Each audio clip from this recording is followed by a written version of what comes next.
신경으로 우리의 신앙을 하나님 앞에 고백합니다. 전능하사 천지를 만드신 하나님 아버지를 내가 믿사오며 그 외아들 우리 주 예수 그리스도를 믿사오니 이는 성령으로 잉태하사 동정녀 마리에게 나시고 본디오 빌라도에게 고난을 받으사 십자가에 못 박혀 죽으시고 장사한 지 사흘 만에 죽은 자 가운데서 다시 살아나시며 하늘에 오르사 전능하신 하나님 우편에 앉아 계시다가 저리로서 산자와 죽은 자를 심판하러 오시리라. 성령을 믿사오며 거룩한 공회와 성도가 서로 교통하는 것과 죄를 사하여 주시는 것과 몸이 다시 사는 것과 영원히 사는 것을 믿사옵나이다. 아멘. 오늘의 말씀 시편 54편 1절에서 7절 말씀입니다. 하나님이여 주의 이름으로 나를 구원하시고 주의 힘으로 나를 변호하소서. 하나님이여 내 기도를 들으시며 내 입의 말에 귀를 기울이소서. 낯선 자들이 일어나 나를 치고 포악한 자들이 나의 생명을 수색하며 하나님을 자기 앞에 두지 아니하였음이니이다. 하나님은 나를 돕는 이시며 주께서는 내 생명을 붙들어 주시는 이시니이다. 주께서는 내 원수에게 악으로 갚으시리니 주의 성실하심으로 그들을 멸하소서. 내가 낙헌제로 주께 제사하리이다. 여호와여 주의 이름에 감사하오리니 주의 이름이 선하심이니이다. 참으로 주께서는 모든 환난에서 나를 건지시고 내 원수가 보응받는 것을 내 눈이 똑똑히 보게 하셨나이다. 할렐루야. 귀한 이 아침에도 하나님의 말씀을 사모하며 나온 우리 광안의 모든 성도들 가운데 하나님의 은혜가 가득 넘칠 줄 믿습니다. 오늘 시편 54편 말씀을 가지고 늘 하나님의 편에 서라라는 제목으로 함께 은혜를 나누고자 합니다. 오늘 시편 내용을 살펴보면 다윗이 원수에게 악으로 갚아달라고, 그리고 주의 성실하심으로 원수를 멸하여 달라는 그 다윗의 간구함이 나타납니다. 여러분, 우리가 살아가면서 신앙인이 가져야 할 마음은 하나님을 사랑하고, 그리고 그 이웃을 하나님의 마음으로 사랑하고 원수까지도 사랑해야 한다는 것을 모르는 이는 없습니다.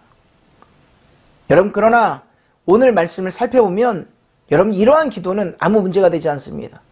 나를 구원하소서, 나를 변호하소서, 내 기도를 들으시며 내 입의 말에 귀를 기울이소서. 내 생명을 붙들어 주시는 이는 하나님이십니다. 여러분, 이러한 기도는 얼마든지 우리가 보편적인 신앙을 가지고 고백할 수 있는 기도의 제목들입니다.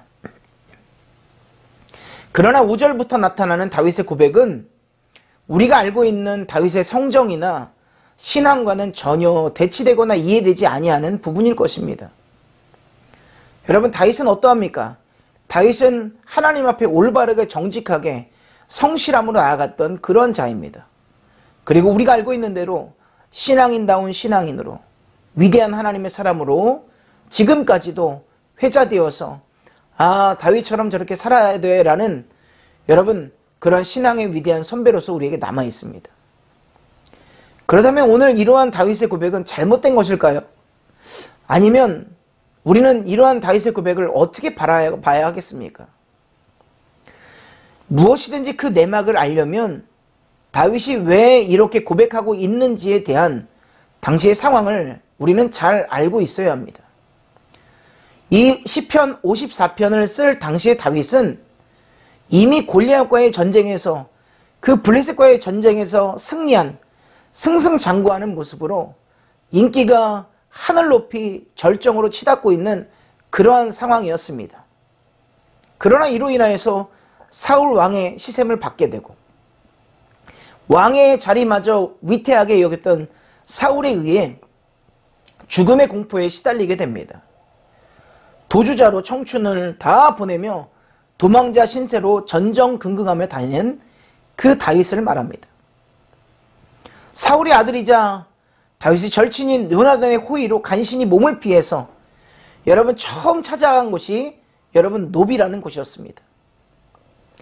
왕의 눈밖에 난 사람이 생각해 보십시오. 피할 곳이 어디 있겠습니까? 그러나 다윗은 제사장들의 마을인 노베에서 예배도 드리고 제사장의 축복을 받고 싶었던 듯합니다. 이러한 모든 상황을 사울 왕이 모를 리 없었습니다.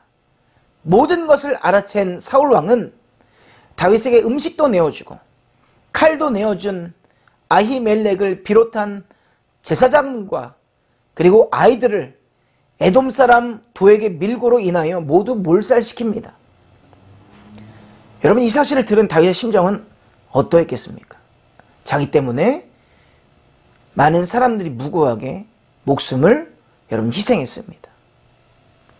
이제 막 도피 생활을 시작한 그였기에 자신의 목숨이 위태위태한 상황이었는데 자신을 도와줬던 주변의 사람들이 모두 생명의 위태로움을 받아야 한다는 사실은 다윗에게는 엄청난 충격과 압박감이었을 것입니다. 가슴 졸이는 그의 여정을 시작한 지 오래 지나지 않아 다윗은 10광야에 그 수풀에 몸을 숨깁니다. 사울에게 발각되는 그날로 목숨을 잃을 상황이었습니다. 그러나 사랑하는 그의 친구 요나단과 연락이 닿아서 여러분 10수풀에서 만나게 됩니다. 사무엘상 23장에 보면 요나단은 자신의 아버지 사울왕의 손이 다윗에게 미치지 못할 것이라고 다윗을 위로하며 그 두 사람의 우정을 다짐하고 또 다짐합니다. 그런데 이러한 뜻깊은 다윗과 요나단의 시간을 10 주민들이 목격하고 여러분 정말로 해석하기도 사울에게 밀고합니다. 신고를 받고 나타난 사울 군대의 추격이 있었지만 간신히 다윗은 빠져나옵니다. 그리고 여기서 생명을 건집니다. 이런 상황이 바로 오늘 시편의 배경입니다. 그리고 다윗이 말하는 악인 원수는 바로 밀고 있던 이 10사람들입니다. 그들의 행동을 생각하면서 하나님께 간구하는 것입니다. 오늘 말씀 5절에 이렇게 말합니다. 주께서는 내 원수에게 악으로 갚으시리니 주의 성실하심으로 그들을 멸하소서. 여러분 생각해 보십시오. 얼마나 섬뜩합니까? 기도가 아니라 저주에 가까운 내용입니다. 여러분, 죄인을 용서하시는 하나님의 긍휼과 자비를 모르는 다윗이 아닙니다. 단순히 다윗 개인을 죽이려는 입장에서는 이러한 저주스러운 고백이 옳지 않고 하나님의 사람의 고백은 아닙니다. 여러분, 하나님의 사람이 할 수 있는 그러한 마음에서 우러나는 고백은 아니라는 겁니다. 그러나 다윗을 죽이려 한 사울의 계획은 하나님께서 기름 부으신 다윗과 그 왕조를 사전에 제거하려는 것과 같습니다. 따라서 이러한 사울의 행동은 여러분 다윗 한 개인에게 도전하는 것이 아니라 하나님의 구원 역사의 정면으로 도전하는 행위가 되는 것을 우리는 기억해야 합니다.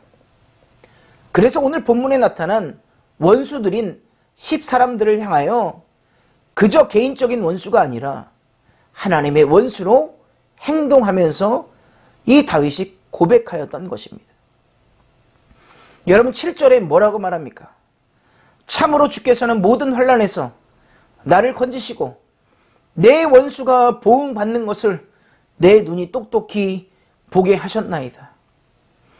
다윗의 원수를 향한 고백이 옳지 않았다면 10사람들에게 있어서 하나님의 심판은 없었을 것이고 그들의 행동은 옳아서요 하나님의 칭찬을 받았을 것입니다. 그리고 이렇게 기도했던 다윗을 책망하였을 것입니다. 그러나 다윗의 기도대로 오늘 7절 말씀에 하나님께서 원수를 심판하셨습니다. 그리고 다윗을 모든 환난에서 건지셨습니다. 사랑하는 성도 여러분, 어려움과 환난을 만날 때 우리는 하나님께 기도하며 나아갈 수 있습니다. 그러나 우리는 기억해야 합니다. 원수까지도 사랑하라는 그 예수님의 말씀을 말입니다. 그러나 그것을 넘어서서 하나님의 섭리와 공의와 하나님의 나라를 회방하는 악의 세력에 대항하여 우리는 늘 기도해야 합니다. 그저 단순하게 여러분 우리 신앙생활을 회방하는 그런 사람 말고 여러분 영적으로 우리를 대적하는 모든 사단의 세력을 지칭합니다. 왜냐하면 우리 개인이 주님으로 인하여 당하는 고난은 얼마든지 우리가 감내해야 합니다. 그러나 하나님의 위엄과 하나님의 거룩함과 구원의 역사를 흔들려고 하는 사단의 괴계를 향하여 우리는 그저 가만히 있을 수 없습니다. 늘 맞서 싸워야 합니다. 영적 전쟁을 해야 한다는 것입니다. 그래서 늘 여러분, 우리가 생각해야 할 것은 이런 상황, 저 사람의 배려, 여러분 많은 것을 고려하기 이전에 우리는 늘 하나님 편에 서서 생각해야 합니다. 하나님 편에 서서 원수를 사랑할 때에 원수를 사랑해야 합니다. 그러나 하나님 편에 서서 여러분 하나님의 모든 계획과 공의와 그 거룩함을 방해하고 회방하려고 하는 사단의 세력이 있다면 여러분 예수님께서 그렇게 외치셨던 것처럼 회개하라 하나님 나라가 가까웠다라는 그 외침과도 같이 여러분 기도하고 때로는 그들을 권면하며 여러분 때로는 강력하게 나아가야 되는 저희들이 되어야 될 줄 믿습니다. 하나님의 편에 서서 늘 그분의 섭리와 계획 안에서 살아갈 때에 우리는 우리의 구원자 되시는 그 하나님을 찬양하며 우리의 개인적인 일상의 많은 회방들이 아니라 하나님께서 세우신 이 계획을 저 무리들이, 저 악한 세력들이 방해하려 합니다. 하나님 사단의 무리들을, 하나님 그 세력들을 물리쳐 주시고 늘 하나님의 은혜와 하나님의 섭리와 공의가 이 땅 가운데 펼쳐지는 놀라운 역사 되게 하여 주시고 우리의 개인적인 판단이 아니라 하나님의 뜻과 계획이 이 가운데서 펼쳐지게 하나님 함께하여 달라고 기도하며 나아가는 성도의 삶이 되어야 될 줄 믿습니다. 늘 하나님 곁에 서서 다윗과 같이 여러분 진실함으로 고백하며 오늘 이 하루도 승리하는 저와 여러분들 되시기를 주님의 이름으로 간절히 축원드립니다. 같이 기도하겠습니다. 생명의 주인이신 하나님, 우리가 하나님 앞에 기도하며 간구하며 고백하며 나아갈 때에 하나님 많은 것을 고백하지만 우리가 늘 기억해야 할 것은 우리가 늘 하나님 편에 서서 고백하고 있는지 하나님 그렇지 않은지 이것을 잘 기억해야 될 줄 믿습니다. 우리가 늘 주님 편에 서서 주님의 입장에서 하나님이라면 어떻게 하실까에 대한 하나님 영적 고민을 늘 가지며 이 땅에 살아갈 때에 때로는 주님으로 인해서 받는 아픔과 고난도 있지만 하나님 그런 것들을 감내하며 나아가야겠지만 하나님의 영광과 하나님의 그 이름이 땅에 떨어지지 않도록 그 하나님의 나라가 늘 찬란하도록 하나님 우리가 날마다 정진하는 귀한 삶 살아야 될 줄 믿습니다. 하나님 상황과 환경 속에서 올바로 잘 판단할 수 있도록 우리 성도들 붙잡아 주시되 늘 우리가 기억해야 될 것 하나님의 편에 서서 늘 생각하고 기도하며 기억하는 저희들 되게 하여 주시고 그 은혜로 말미암아 오늘 이 하루도 승리하며 나아가는 복된 신앙인들 되게 하여 주시옵소서. 감사드리며 예수님의 이름으로 기도합니다. 아멘. 주님이 가르쳐 주신 기도로 예배를 마칩니다. 하늘에 계신 우리 아버지여, 이름이 거룩히 여김을 받으시오며 나라가 임하시오며 뜻이 하늘에서 이루어진 것 같이 땅에서도 이루어지이다.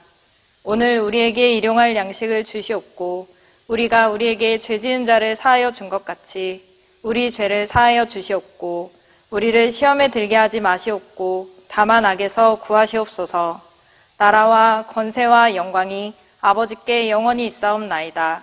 아멘.